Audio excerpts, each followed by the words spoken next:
Hello, we are from Group 44.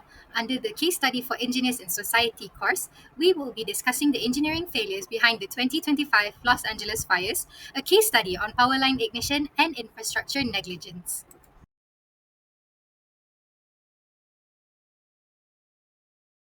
The content of this presentation will include introduction, discussion on topic, technical and engineering failures, ethical reasons for failure, recommendations, and conclusion. The 2025 Los Angeles fire happened in January 2025. A series of wildfires swept across the region, driven by dry vegetation and intense Santa Ana winds. Among these fires, the Eaton fire stood out due to its scale and origin. It began in Eaton Canyon, and investigations later traced it to a decommissioned high-voltage transmission line, commonly referred to as a zombie line. This line had been inactive for decades, yet it was never properly grounded or maintained, especially in the steep and rugged terrain where it was located. During high winds, the line became inadvertently re-energized through electromagnetic induction, which led to electrical arcing and ultimately ignited the surrounding dry brush. By 2025, reports confirmed that Southern Carolina Edison had ignored repeated safety warnings, highlighting a broader issue of infrastructure negligence and delayed maintenance, a common challenge in many fire-prone areas. This study aims to extract actionable lessons to prevent future infrastructure-triggered wildfires. We have identified three key problems in the 2025 Los Angeles fire case. First, the 2025 Eaton fire exposed major gaps in utility safety practices in wildfire-prone regions. Next, utility companies failed to properly decommission, inspect, or maintain inactive electrical lines. Lastly, this case highlights how delayed infrastructure upgrades and engineering missteps contributed to the fire's ignition and spread. Moving on, I'll be talking about the background and the sequence events that leading to the 2025 Los Angeles fire. Firstly, the wildfires in California have become more intense and frequent due to climate change, drought, and also the strong winds. A major ignition source has been electrical fault, especially from the overhead power lines. The 2025 Los Angeles fire once again raised public concern over the utility safety and also accountability. This incident is similar to the 2018 Camp Fire, where aging power lines were found to be the main cause. Researchers like Taylor and Roll in 2022 have even proposed data-driven frameworks to assess this risk and guide underground effort in high-risk areas like Los Angeles. Leading up to the fire, there was extreme heat and a very little rainfall, which made the environment highly flammable. The Santa Ana winds then increased the chance of power lines coming into the contact with dry vegetation. Despite warning and safety protocols, some high-risk lines stayed active, and faults that led to rapidly spreading fires.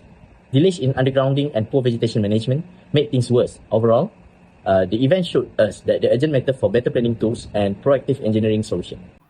Next, I will explain the technical and engineering failures that contributed to the Eaton fire in Los Angeles. Firstly, under ignition source and electrical arcing, the fire started from sparks of high voltage power line in Altadena, California. These sparks or electrical arcing can easily ignite dry plants under power lines, especially when the weather is dry and windy. Secondly, under environmental factors and transmission line behavior, arcing sparks from power lines often cause wildfires in dry, windy areas.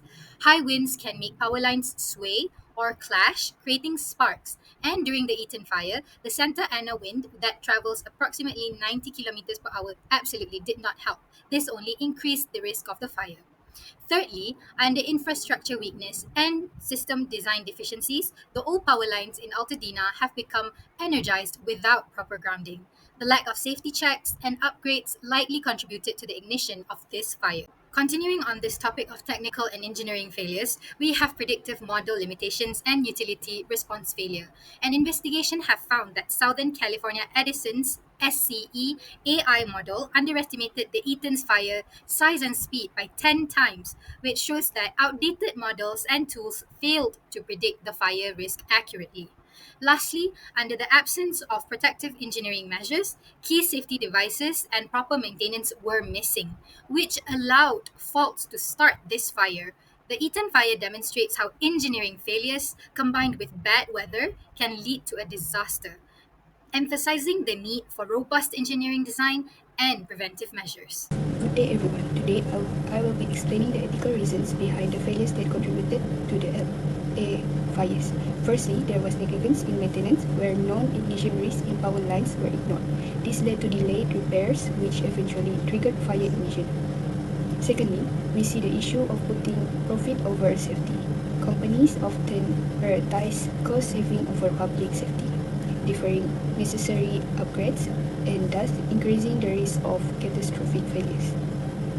Thirdly, there were regulatory lapses with enforcement and oversight resulted in minimal penalties, failing to deter unsafe practices and poor prevention measures.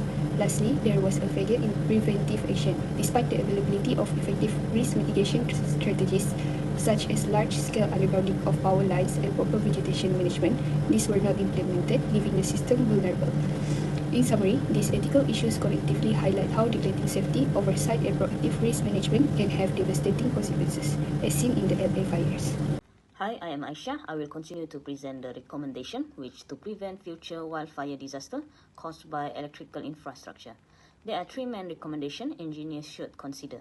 First, we need to implement a risk-based assessment system that use data from power grid, weather patterns, and terrain to identify which transmission line are most likely to start fire. Second, we should apply smart de-energization strategy. Instead of shutting down entire area during the extreme weather, a model like REP framework, which introduced by Bayani, can help utilities identify and turn off only the most at-risk line. Finally, we recommend long-term infrastructure upgrade such as undergrounding key transmission line in wildfire-prone area. A study proposed using GIS best cost risk analysis to decide which line should be upgraded first. This step can significantly reduce wildfire risk and reinforce the role of engineer in protecting life and the environment.